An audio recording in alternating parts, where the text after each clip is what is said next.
Does better equipment always give better results?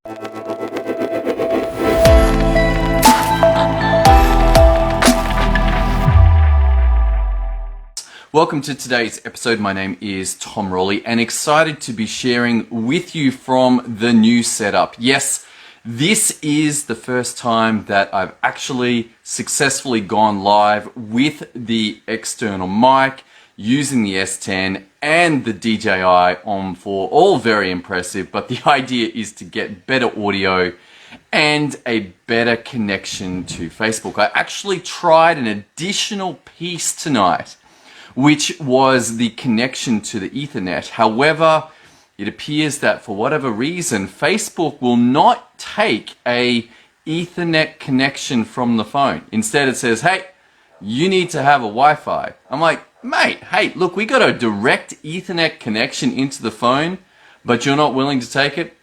Okay, look, I don't know. That's fine. I can deal with Facebook's idiosyncrasies. But the interesting question is, will this better equipment give better results? I don't know. We're running the test right now. It's not until this Facebook Live finishes and we go to post-production, pull out, hey, is this audio better? I don't know, but I want to run the test. I'm hoping it will. I'm hoping that the investment in the equipment will give a better experience for you as the end user. But I don't know. I went on YouTube and I looked it up and I was like, hey, what do you use? How do you turn a smartphone into a better recording device? They said, do this, do this, do this. And now this is the test. Now, what's interesting here is that the increased investment in how this entire setup runs should give better results. And if it does, then it's a worthwhile investment. And what I want to bring you back to is the idea that how this setup is structured is determining its function.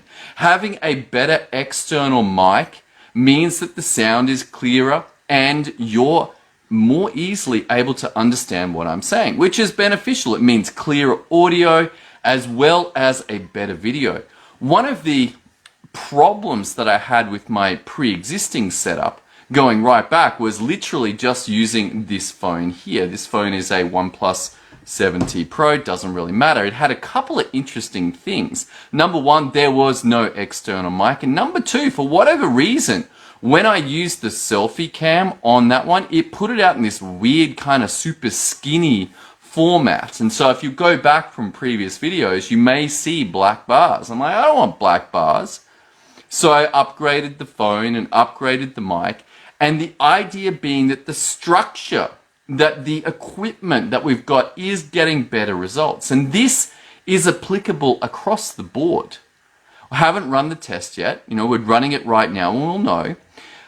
But if it is true, and it should hold firm, then this is applicable in your business as well. And the one place that I want to bring your attention to is how you organize the work in your business. You see, just like the difference between using this phone and the current setup that I'm recording on, the way that you set up your work at the business will have a direct impact on the results that you get. One of the more common things is just to allow people to do whatever they want, to do their best. But remember that many people have not been trained in getting work done. They haven't been trained in project management. They're just doing their best. But this leads to a lot of different outcomes about how you should build work. And this can often lead to very confusing mechanisms, or not mechanisms, but ways of tracking work.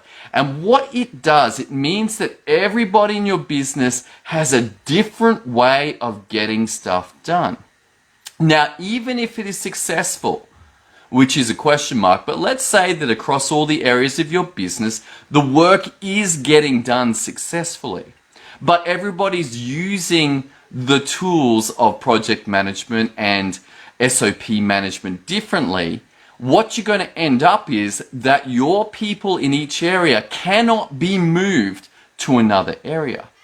Now, this is a problem. Why is it a problem? Well, it means that if someone's sick, you can't easily cover them. You have to get the other members of that team that know how to do the work that particular way to cover that work. Also, if someone gets headhunted or they decide to quit, this means that you are now down a team member while you scramble to hire. And until that point in time, you will be down a team member.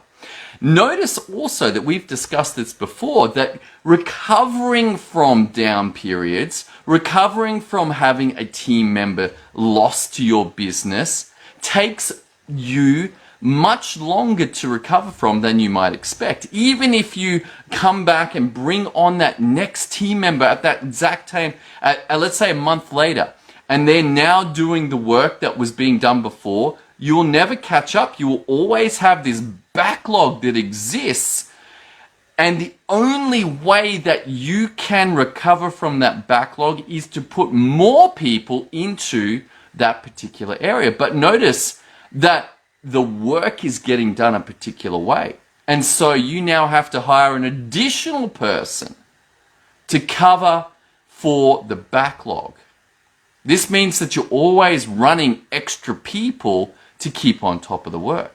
Now, I want to present to you a different option. Imagine that every part of your business was set up the same. So if you had a shortage, somebody's sick, somebody quits, somebody gets headhunted, what you can do is take team members out of other areas that aren't as busy at that time and deploy them into that area with the shortage. And because the work is set up the same way, they may not be able to work at 100%, but they can certainly work at 70%.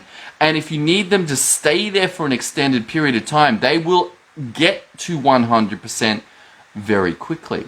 This requires you to set up how you do the work of your business the same way. This means your systems are consistent across every area of your business. Now, will there be tweaks and differences? Sure, but the overall fundamental structure of how you set up your work will be the same. This gives you what is termed redundancy, the ability to take team members out of one team and deploy them into another while you increase your overall headcount if you need to increase your team. And it also gives you the ability to meet deadlines, to redefine who's working where, to get stuff done on demand. This gives you a very powerful position. This gives you and your management teams a very, very powerful position in order to redistribute the people to get the work done when it's required and cover any problems in staffing. If this is something that you're interested in, if you're like, you know what, we actually have very inconsistent methods of how we do things across our business and you'd like to resolve that, then head over for a free training at systemio.dev. Thanks for tuning in today. I hope you got a lot of value out of today's session. I look forward to seeing you on tomorrow as we continue this journey into the power of systems to create results. See you then.